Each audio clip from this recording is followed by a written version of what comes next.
Hey, fellow comic book fans. Today we're talking about Justice League number 6.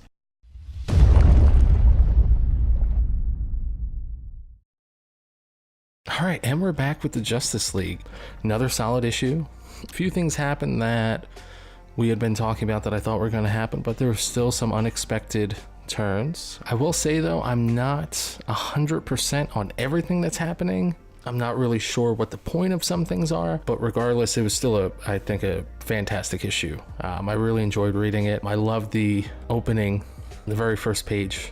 You know, we have the Joker. It was just great. I was hoping for a little bit more emphasis on the Joker just because of that first page, but it was still great. We had some great Batman scenes, or a great Batman scene. And the book ended on a note that, you know, I'm not only excited to see what happens next, but I want to see what happens next because I'm really not sure what's going on here.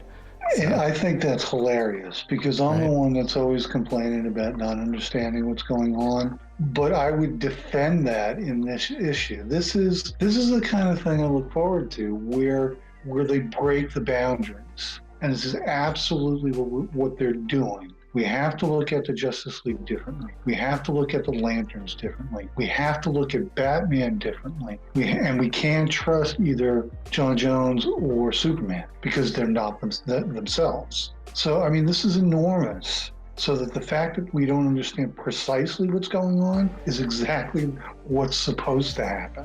When the world and reality has broken, they decide to tell a story of the Justice League within that, and we're along for the ride with them trying to figure it out as well. And I think that's brilliant. I think that's a great way to tell the story. I can agree with that.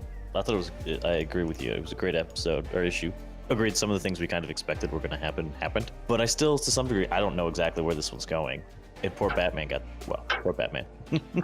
And the bat is broken. Yeah, he got a little banged up there, but I mean, I think I got the idea of what was going on by the end, even if I don't have all of it. But I don't need all of it by any means. That's their job to, you know, explain that to me later. But it is pretty exciting. I love that last artwork right at the end, the last frame there. Looks pretty cool. I'm very excited to see how it continues. And, you know, it's not all just the good guys winning right now. So, yeah. But I am a little bit happier because before this issue, I was a little like, well, the good guys are just getting, like, destroyed at every moment. There's just no, like, it didn't look like there's any way out except for some ridiculous miracle kind of deal. You know how they always, if need be, they'll just throw in this kind of thing, go, there, problem solved.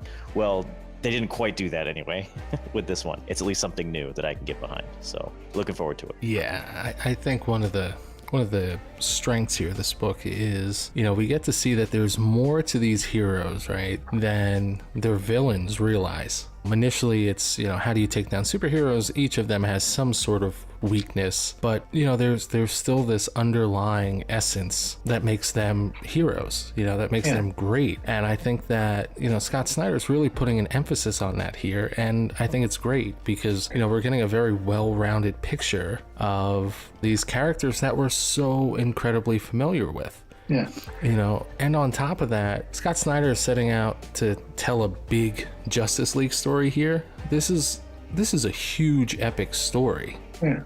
And it's fantastic. And like I said, I don't really get everything and why everything's working out the way it is, but I really don't care. But that's okay because the central to this story, and this is a question that a lot of superhero comic books bring along all the time, is that how can you be a superhero if you don't have your powers? Well, this is exactly what's happening in this issue. The Flash has to slow down. So is he a superhero because he's fast, or is he a superhero because he's something else? Well, now we're going to find out. You know, they're behaving contrary to what we thought their nature was supposed to be. And I'm really interested to see what happens. And I think it's a place that these characters don't really get taken to very often. And I appreciate the effort because it's a hard one to pull off. Absolutely.